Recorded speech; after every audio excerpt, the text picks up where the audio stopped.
아침 식사를 하는 동안 남편의 목소리가 식탁에 흘렀습니다. 여보, 이번 주 금요일에 출장이라 토요일에 올 거야. 젓가락을 들고 있던 제 손이 잠시 멈췄습니다. 출장이라고 말한 것뿐인데 가슴 한 구석이 아려왔습니다. 표정이 굳어졌지만 최대한 태연하게 고개를 끄덕였습니다. 그래, 호텔은 어디로 가는데? 제 목소리가 평소보다 차갑게 흘러나왔습니다. 남편은 국에 숟가락을 담그다 말고 잠시 망설였습니다. 그 짧은 순간이 내 의심을 더 키웠습니다. 서울 지호텔. 남편의 대답은 담담했지만 그 안에 숨겨진 무언가가 있다는 것을 알 수 있었습니다. 금요일 아침 남편의 출장 날이었습니다. 남편은 평소보다 일찍 일어나 옷장 앞에 서 있었습니다. 평소에는 대충 꺼내 입던 셔츠를 신중하게 지켜보더니 가장 깔끔해 보이는 하늘색 셔츠를 골랐습니다. 넥타이도 색상을 신중하게 고르고 거울을 보며 옷 매무새를 신경 썼습니다. 침대에 누워 이불을 끌어안고 자는 척하며 그 모습을 지켜보는데 가슴이 찢어지는 것 같았습니다. 남편이 화장실에 들어가자 조용히 일어나 문틈으로 그의 모습을 훔쳐봤습니다. 거울 앞에 선 남편은 평소와 달리 향수를 목과 손목에 듬뿍 뿌렸습니다. 숨이 막혀왔습니다. 다녀올게. 남편이 현관에서 구두를 신으며 큰 소리로 말했습니다. 다정한 남편의 목소리에 평소처럼 응, 조심히 다녀와. 라고 대답했지만 제 입술은 긴장으로 바짝 말라 있었습니다. 남편이 나간 것을 확인하고 창문으로 몰래 남편을 지켜봤습니다. 차에 타기 전 그는 사이드미러로 자신의 모습을 비추며 머리카락을 정돈하고 넥타이 매무새를 다시 고쳤습니다. 그 모습을 보고 저는 확신했습니다. 그리고 즉시 움직였습니다. 옷장을 열어 옷을 바라봤습니다. 분홍색 원피스를 꺼내 입고 오랜만에 화장도 했습니다. 거울 속에 비친 제 얼굴은 창백했습니다.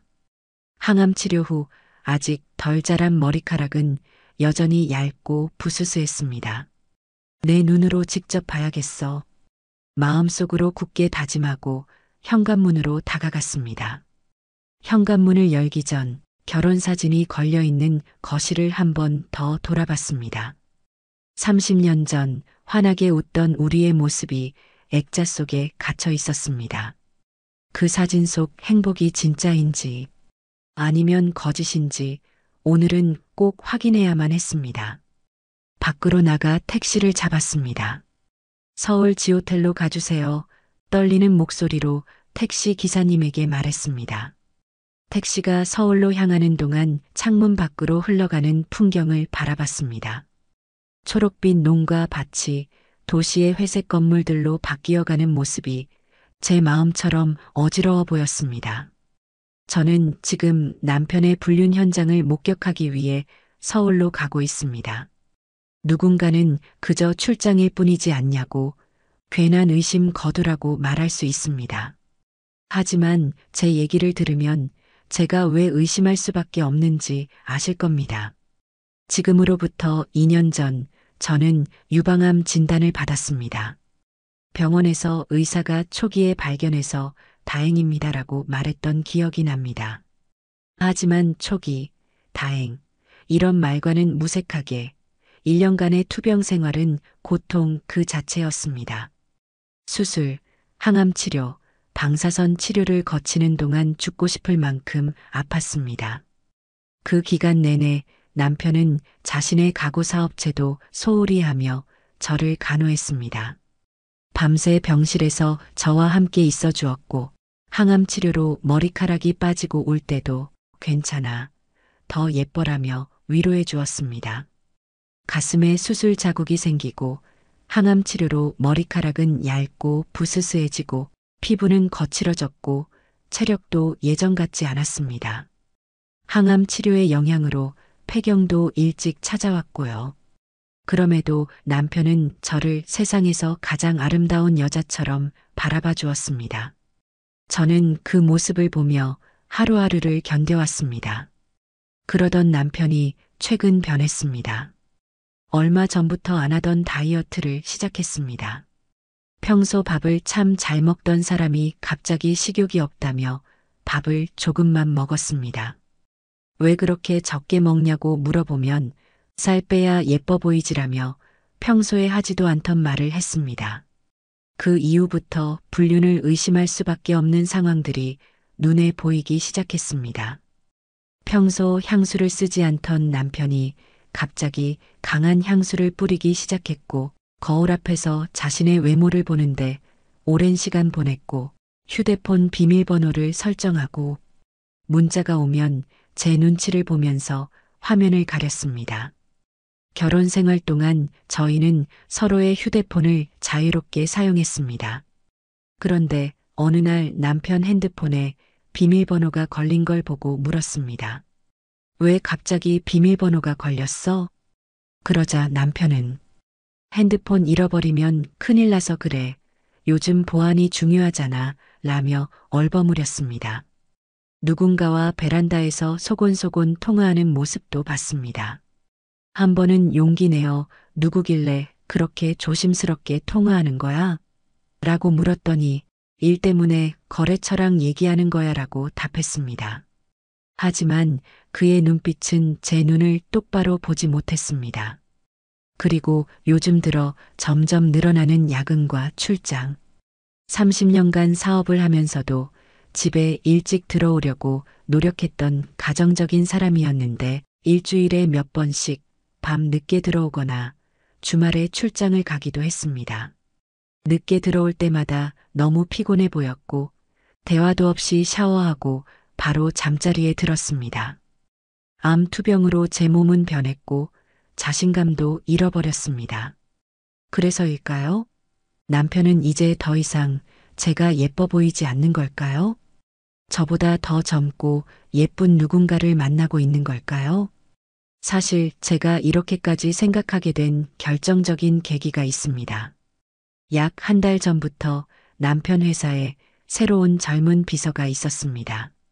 남편 곁에서 늘 따라다니는 그 여자. 아마 그 여자와 바람을 피는 것 같습니다. 그 생각만 하면 가슴이 무너져 내립니다. 지난달 이천시 가구협회 행사에서 처음 그 여자를 봤습니다. 남편이 가구협회 30주년이라 꼭 같이 가자고 했었습니다. 행사장은 이천의 큰 호텔 연회장이었습니다. 남편은 여러 사람들과 인사를 나누었고 저는 그 옆에서 조용히 따라다녔습니다. 그때 봤습니다. 그 비서, 키가 크고 날씬한 몸매, 단정하게 묶은 긴 머리, 화사한 미소. 30대 초반으로 보이는 그녀는 남편 곁을 항상 맴돌고 있었습니다. 그녀는 저와 남편을 번갈아 보며 사장님 아내분이세요? 라고 물었습니다. 남편이 맞아 내 아내야 라고 소개하자 그녀는 공손하게 인사했습니다. 안녕하세요. 저는 회사의 새로운 이민정이라고 합니다. 행사 내내 그녀는 남편에게 커피를 가져다 주고 서류를 건네고 귓속말로 무언가를 전하며 웃었습니다. 그 모습을 보며 위기감을 느꼈습니다. 젊고 활기찬 그녀와 50대 후반의 저를 비교하지 않을 수 없었습니다. 행사가 끝나고 집에 돌아오는 길에 남편에게 물었습니다. 새로운 비서가 젊고 예쁘네. 남편은 무심한 듯 그래, 일을 잘해. 라고 대답했습니다. 하지만 그 이후로 남편은 집에서도 종종 그녀의 이름을 언급했습니다. 민정 씨 덕분에 거래처 관리가 훨씬 편해졌어. 이번에 비서를 정말 잘 뽑은 것 같아. 그 말을 들으며 친구 영희의 말이 귓가에 맴돌았습니다. 몇 주 전 커피숍에서 만났을 때 영희는 자기 친구의 이야기를 하며 이렇게 말했습니다. 요즘 젊은 애들은 유부남도 가리지 않는데 특히 성공한 사업가면 더 좋아한다고 하더라. 조심해. 그 말을 듣고 겉으로는 웃는 척 했지만 속은 찢어졌습니다. 영희가 말하는 그 사람이 제 남편일 수 있으니까요. 그리고 지금 영희의 그 말이 현실이 됐습니다. 택시 창문에 비친 제 얼굴에서 눈물이 흘러내렸습니다. 서울의 높은 빌딩들이 시야에 들어오고 지 호텔이 가까워짐에 따라 심장이 빠르게 뛰었습니다. 제 눈으로 남편의 불륜을 직접 확인할 시간이 다가오고 있었습니다. 서울 지호텔에 도착한 저는 로비 구석 조용한 소파에 앉아 입구를 주시했습니다. 2시간 동안 자리를 지켰지만 남편의 모습은 보이지 않았습니다. 사람들이 오가는 로비에 한참을 혼자 앉아 있다 보니 이게 맞는 건가, 뭐 하는 짓이지 싶었지만 그보다 진실을 확인하고 싶은 마음이 더 컸습니다. 그리고 한편으로 비서와 남편이 안 나타났으면 좋겠다는 생각도 했습니다. 그 장면을 눈으로 목격하면 가뜩이나 암투병으로 약해진 제 몸이 버틸 수 없을 것 같았습니다.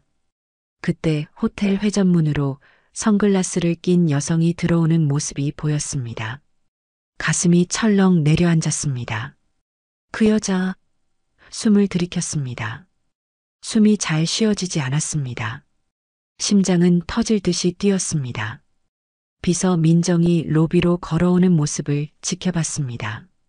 짙은 남색 원피스에 하이힐, 그리고 우아한 걸음걸이로 프런트 데스크로 향했습니다. 그녀가 데스크 직원과 말하는 모습이 보였지만 무슨 말인지 들리지 않았습니다. 심장은 이제 요동치기 시작했고 머릿속이 하얘지기 시작했습니다.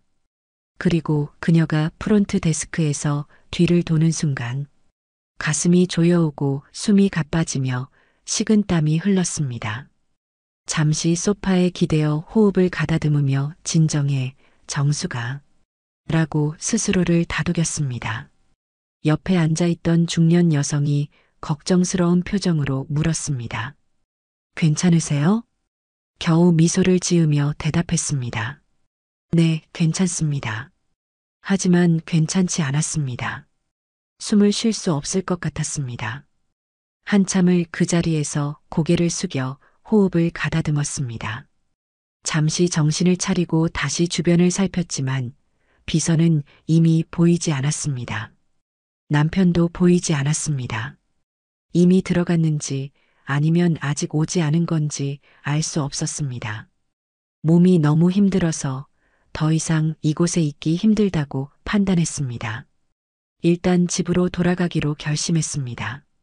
로비에서 힘겹게 일어나 택시를 잡았습니다.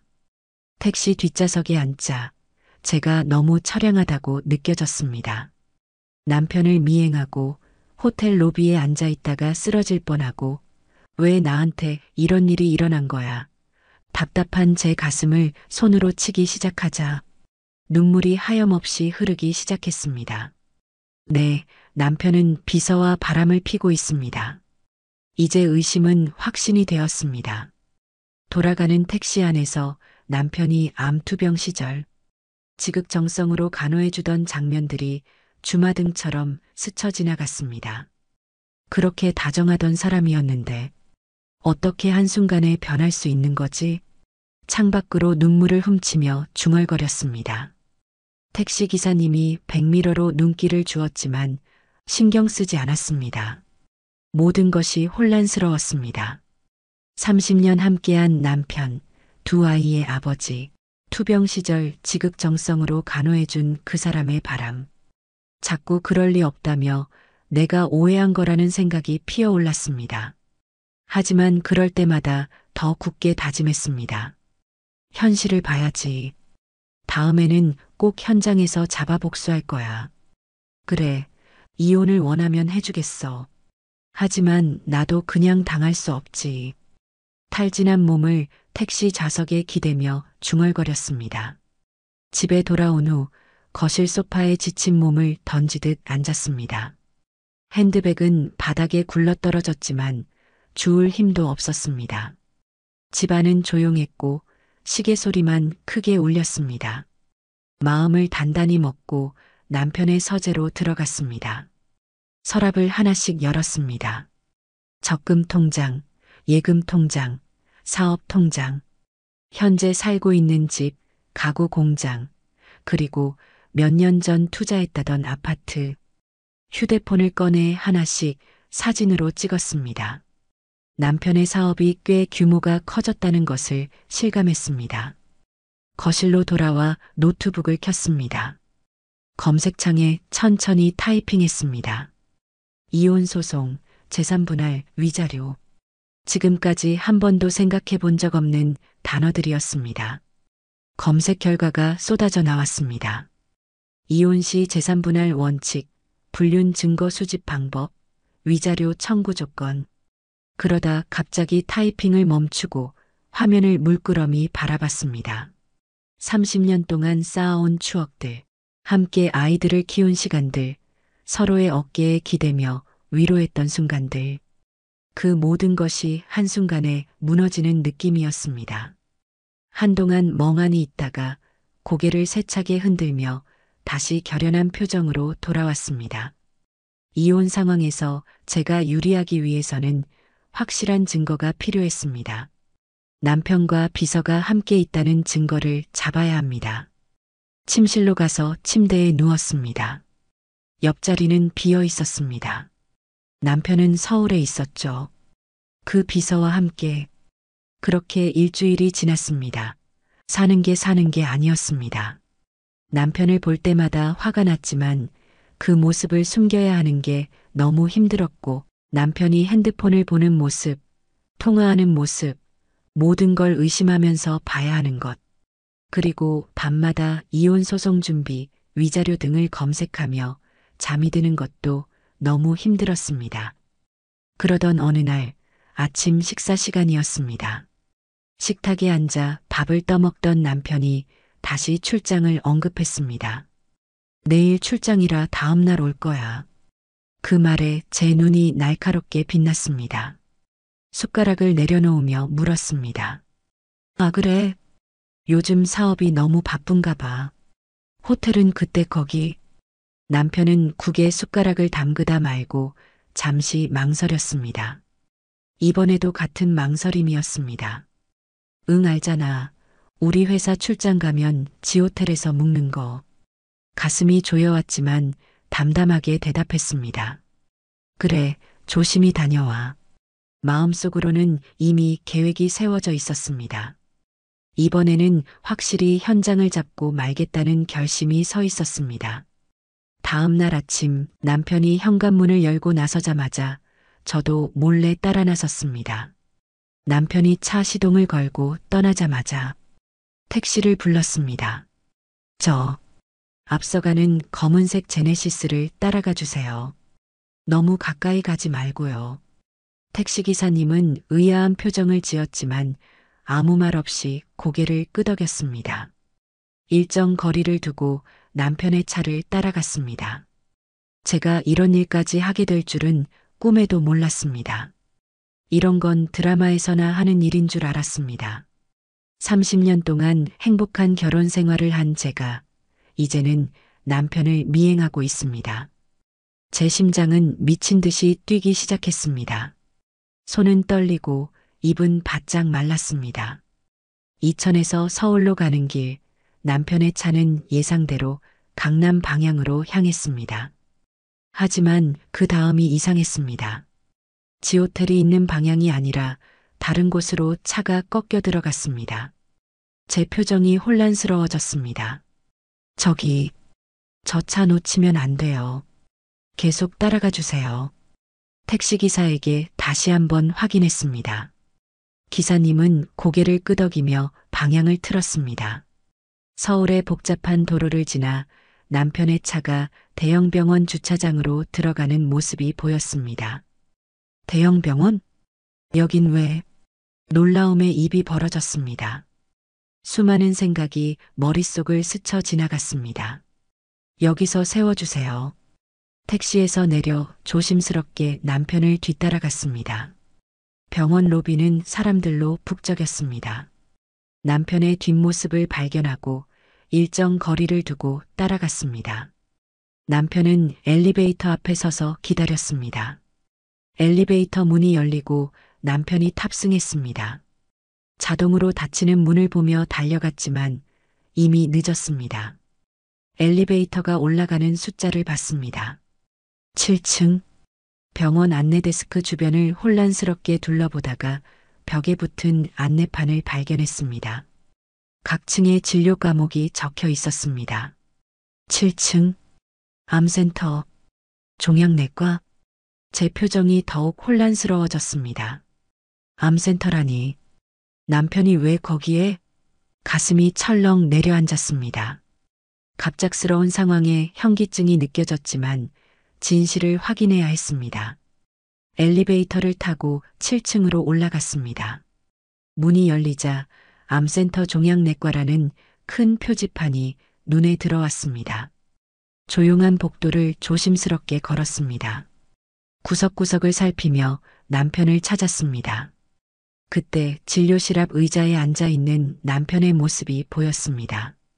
그의 옆자리는 비어 있었습니다. 비서가 아닌 남편 혼자서 앉아 있었습니다. 숨을 죽이며 근처 기둥 뒤에 숨었습니다. 남편의 표정을 관찰했습니다. 평소에 자신감 넘치던 얼굴이 아니었습니다. 지친 모습, 창백한 안색, 그리고 무엇보다 깊은 생각에 잠긴 듯한 슬픈 눈빛이 보였습니다. 가슴이 아팠습니다. 불륜의 증거를 찾으러 왔는데 지금 제 앞에 펼쳐진 광경은 전혀 다른 것이었습니다. 불안함과 두려움이 밀려왔습니다. 곧 간호사의 입에서 남편의 이름이 호명됐고 남편은 긴장된 표정으로 진료실에 들어갔습니다. 순간 저는 재빠르게 움직였습니다. 충동적이었습니다. 그 순간만큼은 모든 예의와 품위를 잊었습니다. 그리고 재빠르게 남편의 진료실 문을 열었습니다. 뭐 하시는 거예요? 그 모습을 지켜본 간호사는 당황하며 말리려 했습니다. 하지만 이미 상황은 벌어진 후였습니다. 여보, 여기서 뭐 하는 거야? 진료실 안에는 하얀 가운을 입은 중년의 의사가 책상에 앉아 있었고 그 앞에 놓인 의자에는 남편이 앉아 있었습니다. 남편과 의사 모두 놀란 표정으로 저를 바라봤습니다. 의사의 책상 위에는 CT 스캔이라고 적힌 봉투와 X-레이 필름이 펼쳐져 있었습니다. 정수가. 남편의 목소리가 떨렸습니다. 의사가 조심스럽게 말했습니다. 실례지만 환자분이 제 아내입니다. 남편이 자리에서 일어나 내 손을 잡았습니다. 그의 손이 차가웠습니다. 잠시만요, 선생님. 밖에서 얘기 좀 하겠습니다. 남편은 저를 진료실 밖으로 데리고 나왔습니다. 복도 끝 조용한 곳으로 가 문을 열었습니다. 저희는 비상계단 앞에서 서로를 마주봤습니다. 남편의 얼굴은 창백했고 눈빛은 제가 오랫동안 보지 못했던 불안함으로 가득 차 있었습니다. 남편은 한참을 망설이더니 조심히 이야기하기 시작했습니다. 미안해요. 당신한테 말하고 싶지 않았어. 남편의 목소리가 떨렸습니다. 2개월 전에 폐암 진단을 받았어. 말기야. 그 말을 듣는 순간 세상이 멈춘 것 같았습니다. 폐암이라고요? 말기라고요? 불륜을 의심했던 제 마음이 부끄러웠습니다. 왜 말 안 했어요? 저는 그것도 모르고 눈에서 눈물이 쏟아지기 시작했습니다. 미안해. 고민 많이 했어.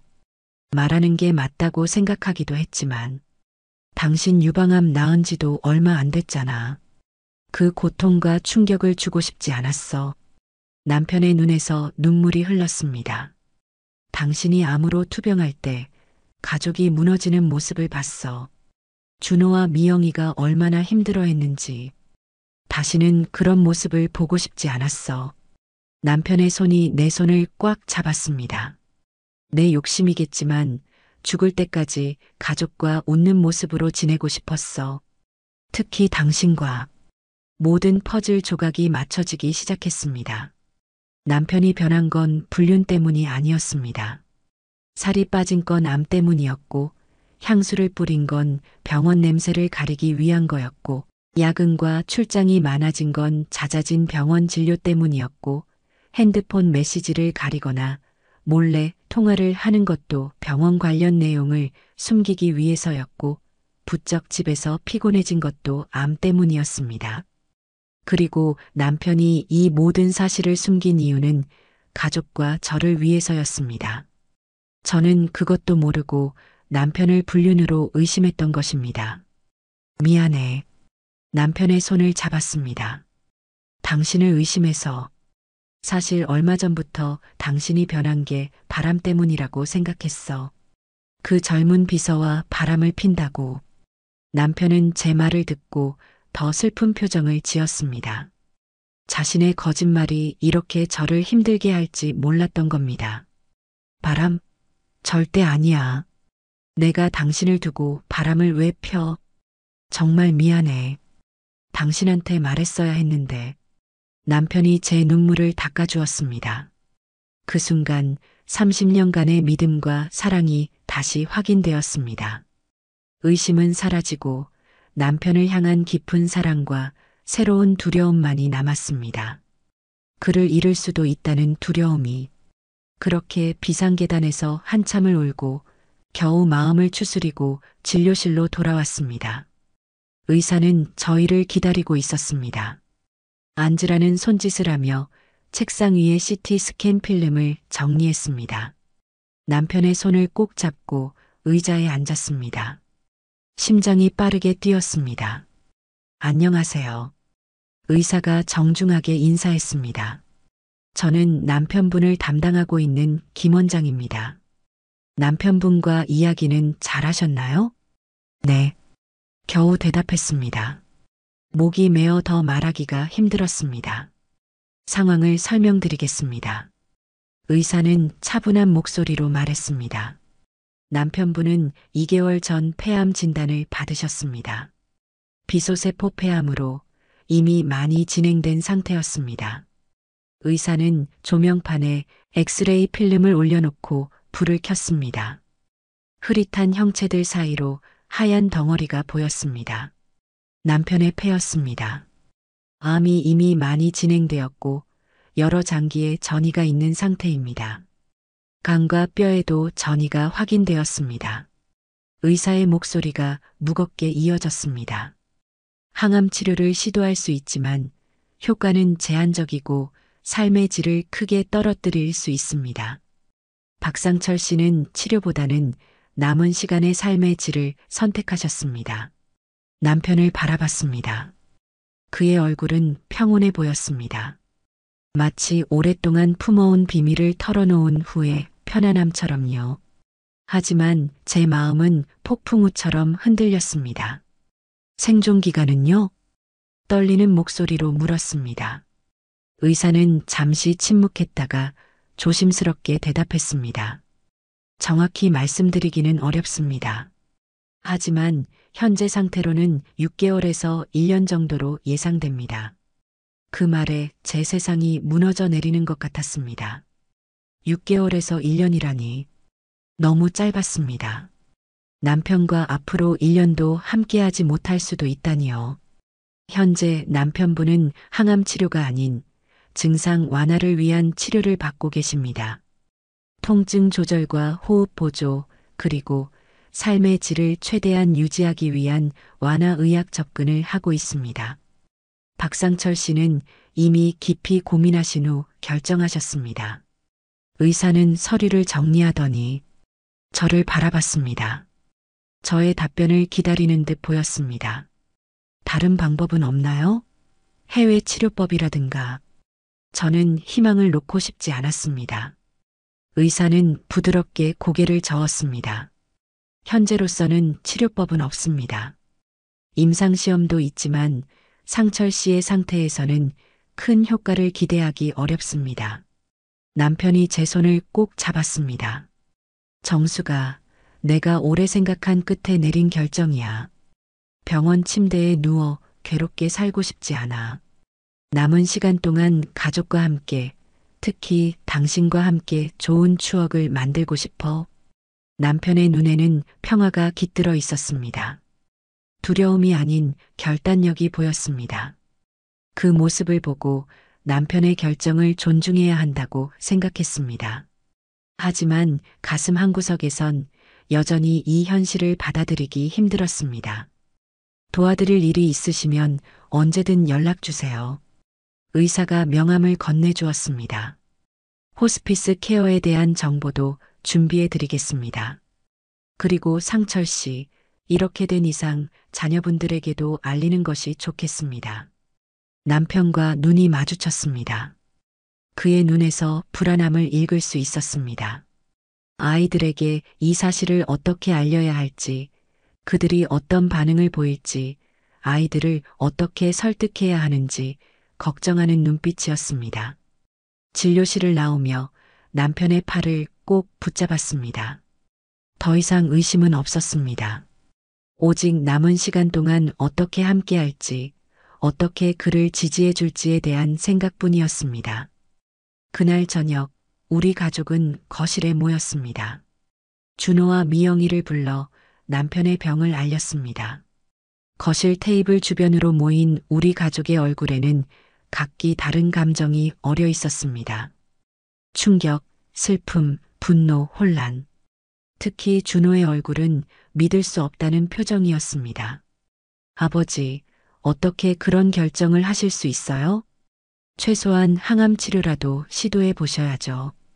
그런 선택은 오히려 한 가정의 아버지로서 무책임한 거예요.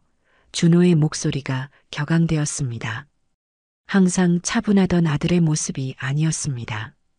그의 눈에는 눈물이 고여 있었습니다. 미영이는 떨리는 손으로 김 원장의 소견서를 읽고 있었습니다. 아빠, 정말 다른 방법은 없대요? 그냥 죽는 방법밖에 없는 거냐고요. 남편은 차분하게 고개를 저었습니다. 새로운 치료법들이 있긴 하지만 내 상황에서는 기대할 수 없나 봐. 준호는 자리에서 벌떡 일어나 노트북을 가져왔습니다. 그리고 몇 개 기사를 남편에게 보여주며 소리쳤습니다. 아버지, 병원에서 모르는 거 아니에요? 거기 믿을 만한 곳 맞아요? 미국에서 요즘 폐암 말기도 수술로 살아났다는 기사들이 많아요. 병원 옮겨서 다시 검사 받아봐요. 남편은 조용히 고개를 저었습니다. 준호야, 아빠도 다 해봤어. 해볼 만큼 해보고 한 결정이야. 더 이상의 치료는 원하지 않아. 준호의 목소리가 높아졌습니다. 아버지, 아버지를 보내기에 아직 너무 일러요. 손자도 곧 태어날 텐데. 손자 안 보실 거예요?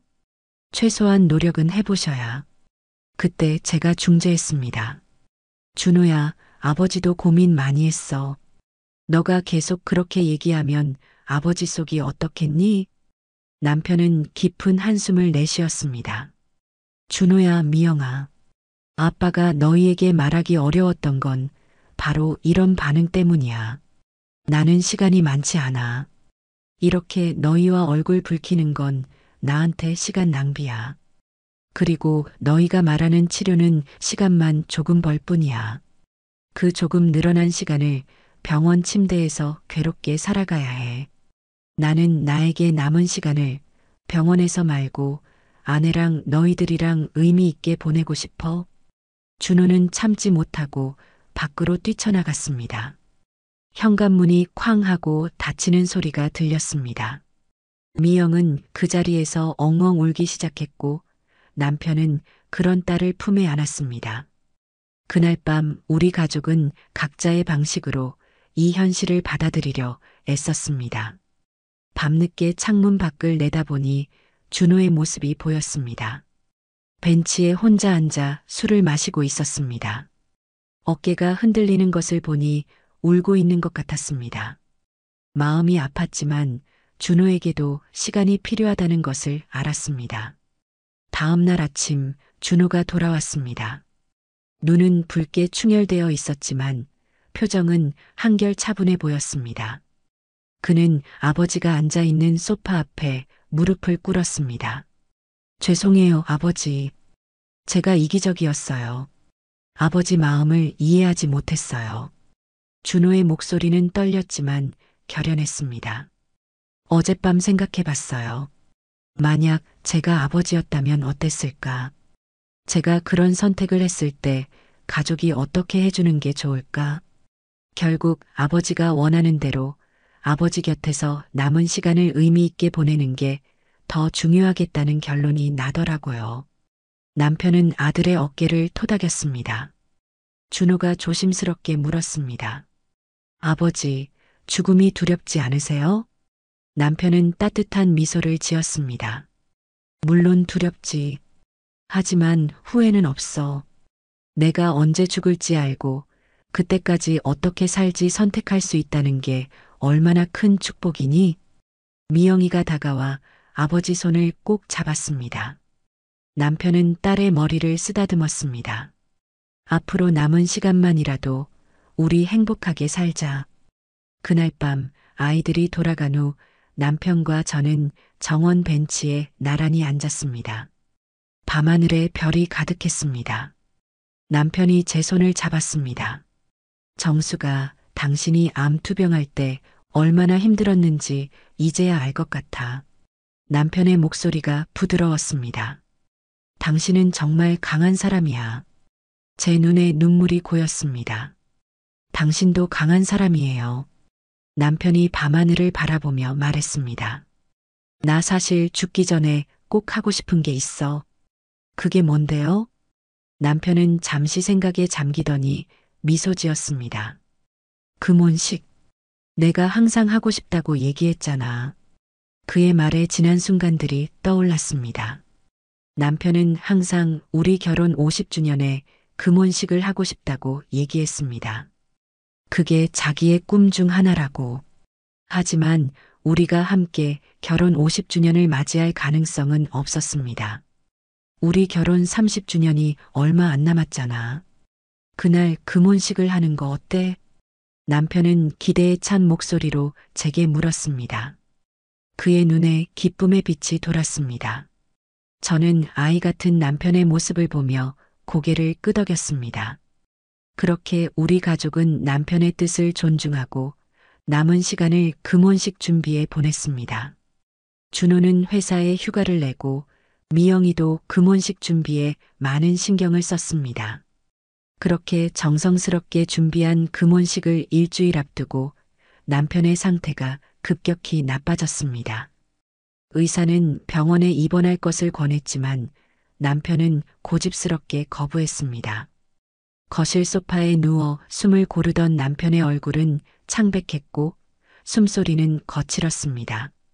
그날만큼은 제대로 서 있고 싶어요. 남편의 말에 가슴이 저몄습니다. 그날만큼은 남편이 진통제를 더 복용하는 모습을 여러 번 봤지만 아무 말도 하지 않았습니다. 그의 자존심을 지켜주고 싶었으니까요. 그렇게 금혼식 날이 다가왔습니다. 이천의 호숫가 레스토랑은 저녁 노을빛으로 물들어 있었습니다. 준호와 미영이가 손수 준비한 공간에는 우리의 결혼식 사진과 가족 사진들로 아름답게 장식되어 있었습니다. 금혼식에는 놀랍게도 30년 전 결혼식에 참석했던 몇몇 친구들이 깜짝 방문했습니다. 영희도 왔고 못 본 지 오래된 몇몇 대학 선배들도 왔습니다. 모두 아이들이 비밀리에 연락한 것이었습니다. 레스토랑 입구에서 남편이 휠체어를 거부하고 지팡이에 의지한 채 입장했습니다. 잠시 숨을 고르는 남편을 보며 가족들이 안쓰러운 표정을 교환했지만 금세 환한 미소로 그를 맞이했습니다. 남편의 얼굴은 창백했지만 눈빛만은 젊은 시절처럼 반짝였습니다. 내 인생 가장 행복한 날이야. 남편이 제 손을 꼭 잡으며 말했습니다. 미영이가 감동적인 깜짝 선물을 준비했습니다. 30년 전 결혼식과 똑같은 부케를 재현한 것이었습니다. 하얀 프리지아와 분홍 장미 그리고 안개꽃.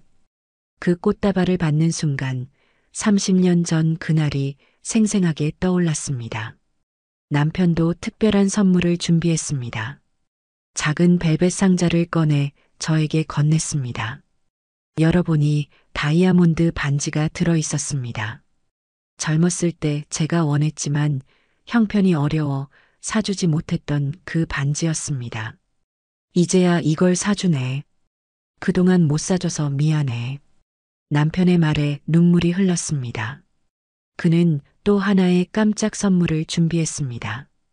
저를 위해 몰래 준비한 손편지였습니다. 떨리는 목소리로 편지를 낭독하는 남편의 모습에 모두가 숙연해졌습니다. 정수가 30년 전 내 곁에 와준 그날부터 오늘까지 당신은 내 인생의 가장 큰 축복이었어. 힘들 때 함께 울어주고 기쁠 때 함께 웃어준 당신에게 무슨 말로 감사를 표현해야 할지 모르겠어. 당신 덕분에 나는 행복한 사람이었어. 편지를 마친 후 준호가 프로젝터를 켰습니다.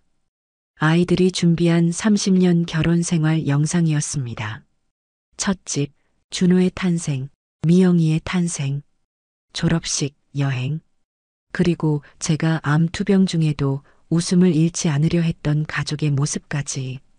영상이 끝나고 남편이 일어나 감동적인 연설을 했습니다. 여러분 이 자리에 와주셔서 감사합니다. 주제 넘은 말일 수 있지만 이 말은 꼭 하고 싶습니다. 주변에 사랑하는 가족에게 오늘부터 꼭 사랑한다 말해주세요. 우리의 삶은 유한하니까요. 그리고 마지막으로 30년 전 결혼식 때 퇴장곡이었던 노래가 흘러나왔습니다. 저는 남편의 손을 잡았습니다. 암 투병으로 약해진 몸이었지만 그 순간만큼은 모든 아픔을 잊은 듯 남편의 품에 안겼습니다. 30년 전보다 지금이 더 아름다워. 남편이 귓가에 속삭였습니다. 그 말에 가슴이 따뜻해졌습니다. 이 세상 무엇보다 아름다웠던 금혼식. 그날의 행복이 우리의 마지막 행복이었습니다. 금혼식을 마친 지 열흘 만에 남편은 병원에 입원했습니다. 더 이상 집에서 관리할 수 없을 정도로 상태가 나빠졌기 때문입니다. 호흡곤란이 심해졌고 통증도 점점 심해졌습니다. 병상에서도 남편은 가족을 위로했습니다. 내 마지막 소원은 내가 떠나도 우리 가족이 행복하게 사는 거야. 약속해 줄 수 있지? 그렇게 금혼식 후 3주 만에 남편은 평화롭게 눈을 감았습니다. 마지막 순간까지 제 손을 꼭 잡고 미소를 짓던 그 모습이 아직도 눈에 선합니다. 그렇게 시간이 흘러 장례식장에서 민정을 만났습니다. 남편의 비서였던 그녀는 진심으로 슬퍼하고 있었습니다. 처음에는 어색했지만 그녀가 다가와 조심스럽게 말을 걸었습니다. 죄송합니다, 사모님. 사장님한테 이야기 들었어요. 제가 오해할 만한 행동을 했었나 봐요. 저는 오히려 민정에게 사과를 했습니다. 아니요, 제가 오해한 건데요. 민정 씨는 잘못 하나 없어요. 제가 죄송해요. 그렇게 서로 오해를 풀게 됐습니다. 민정은 그날 호텔에 출장으로 간 거였고 남편은 그날 병원에 갔었습니다. 그렇게 며칠간의 장례식을 마치고 집으로 돌아왔습니다. 빈집은 너무 조용했습니다. 30년 동안 함께 살았던 사람이 사라진 공간은 더 이상 예전의 집이 아니었습니다. 남편의 흔적은 곳곳에 남아 있었지만 그 사람은 이제 없었습니다. 아이들이 모두 돌아간 후 혼자 남편의 물건들을 정리하기 시작했습니다. 슬픔을 견디기 위한 방법이었는지도 모릅니다. 양복장을 열어 옷을 만지며 그의 채취를 느꼈고 신발장에 구두를 닦는 습관이 있던 남편을 떠올렸습니다. 서재로 들어갔습니다. 책상 위에는 그가 마지막으로 읽던 책이 아직 펼쳐져 있었고 벽에는 가족 사진들이 걸려 있었습니다. 책장을 정리하다 문득 종이 한 장이 눈에 띄었습니다. 이 종이를 보게 되면 내 서재 책장 뒤편을 열어봐라고 적힌 남편의 필체였습니다. 가슴이 뛰었습니다. 큰 책장을 살짝 당겨보니 뒤쪽 벽에 작은 나무 상자가 붙어 있었습니다. 조심스럽게 열어보니 USB가 들어 있었습니다. 노트북을 켜고 USB를 연결했습니다. 화면이 열렸습니다. 거기에는 우리 가족에게라는 제목의 영상 파일이 있었습니다. 떨리는 손으로 재생 버튼을 눌렀습니다. 화면에 남편의 모습이 나타났습니다. 병이 심해지기 전 아직 건강해 보이던 때의 모습이었습니다. 정갈한 셔츠를 입고 정돈된 머리에 예전에 그 따뜻한 미소를 짓고 있었습니다. 안녕, 여러분. 남편의 목소리가 방 안에 울려 퍼지자 눈물이 흘렀습니다. 마치 그가 다시 살아 돌아온 것 같은 느낌이었습니다. 사실 나는 지금 폐암 말기야. 가족에게 말하지 않고 있지. 나에게 남은 시간은 얼마 없어. 그래서 하루라도 빨리 건강한 모습으로 가족에게 사랑한다고 말하고 싶었어. 내가 갑자기 정숙이랑 우리 자식들한테 사랑한다고 말하고 다니면 의심할 거 아니야. 그치? 그렇게 남편은 해맑은 웃음 뒤에 가족 하나하나에게 사랑의 표현을 했습니다. 정수가, 당신은 내 인생 최고의 선물이었어. 내가 가장 감사한 건 매일 아침 당신 옆에서 눈을 뜰 수 있었다는 거야. 당신이 암으로 투병할 때 내가 당신을 잃을까봐 얼마나 두려웠는지 몰라. 그때 매일 기도했어. 제발 그녀를 데려가지 말아달라고. 그런데 이제는 내가 먼저 가게 됐구나. 미안해. 하지만 너무 오래 슬퍼하지는 마. 당신은 아직 많은 행복을 누릴 자격이 있어. 우리 손자도 보고 아이들의 성공도 지켜봐줘. 내가 하늘에서 지켜볼게. 눈물이 멈추지 않았습니다. 남편의 말 한마디 한마디가 가슴을 파고들었습니다. 준호야, 이제 내가 우리 가족의 기둥이야. 내가 남긴 회사는 내가 원하는 대로 이끌어가길 바란다. 나는 너의 능력을 믿어. 그리고 곧 태어날 내 아이에게 아빠가 어떤 사람이었는지 가끔 이야기해주면 좋겠다. 그동안 아빠 옆에서 듬직하게 있어줘서 고마웠다. 준호를 향한 메시지는 남편다웠습니다. 항상 아들에게 많은 기대를 했지만 직접적으로 표현하지 못했던 남편의 마음이 느껴졌습니다. 미영아, 넌 항상 내 특별한 공주님이었어. 가끔은 내가 너무 열심히 일하는 것 같아 걱정됐어. 인생은 균형이 필요해. 일도 중요하지만 사랑하는 사람과의 시간도 중요하단다. 그래서 우리 미영이가 앞으로 일도 일이지만 사랑도 하면서 더 행복하게 살았으면 좋겠어. 그동안 아빠 옆에서 항상 힘이 돼줘서 고마워 미영아. 영상 마지막에 남편은 특별한 부탁을 했습니다. 매년 내 기일에 함께 모여 이 영상을 보며 날 기억해 주길. 그리고 슬퍼하지 말고 웃으며 내 이야기를 나눠주길. 나 참 유별나지? 그러면 우리 가족도 나도 행복하지 않을까 싶어? 그럼 잘 지내. 영상이 끝나고 화면이 검게 변했지만 한동안 움직일 수 없었습니다. 남편의 목소리가 아직도 귓가에 맴도는 것 같았습니다. 그가 살아 돌아올 수는 없지만 이 영상을 통해 그의 사랑은 여전히 우리 곁에 남아있다는 것을 느꼈습니다. 핸드폰을 들어 준호와 미영에게 연락했습니다. 아버지의 마지막 선물에 대해 알려주고 싶었습니다. 그들도 이 따뜻한 메시지를 들어야 했으니까요. 그렇게 시간이 흘러 남편의 일주기가 되던 날, 이천의 남편 사업장에 가족들이 모였습니다. 이제는 준호가 회사를 이어받아 경영하고 있었지만 아버지의 흔적은 곳곳에 남아 있었습니다. 오래된 목공 도구들, 남편이 손수 디자인한 가구들, 그리고 벽에 걸린 그의 사진이 우리를 반겨주는 듯 했습니다. 준호의 품에는 3개월 된 손자 상우가 안겨 있었습니다. 남편의 이름을 따서 지은 이름이었습니다.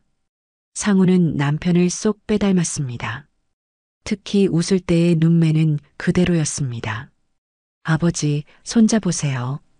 아버지 꼭 닮았죠?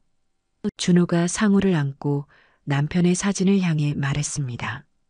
그 모습이 너무 자연스러워 가슴이 따뜻해졌습니다. 미영이도 서울 직장을 그만두고 준호와 일하기 시작했습니다. 준호가 경영을, 미영이 디자인을 맡아 남편의 회사는 더욱 발전하고 있었습니다. 가족들 모두 남편이 가장 좋아했던 회사의 정원으로 모였습니다. 테이블에는 남편이 좋아하던 음식들을 준비했고 노트북에는 그가 남긴 USB 영상을 틀어놓았습니다. 남편의 유언대로 우리는 매년 그의 기일에 이 영상을 함께 보며 그를 기억했습니다. 안녕, 여러분. 영상 속 남편의 목소리가 흘러나왔습니다. 처음 들었을 때와 달리 이제는 눈물보다 미소가 먼저 떠올랐습니다. 그의 유머, 그의 지혜, 그의 사랑이 영상 속에 고스란히 담겨 있었습니다.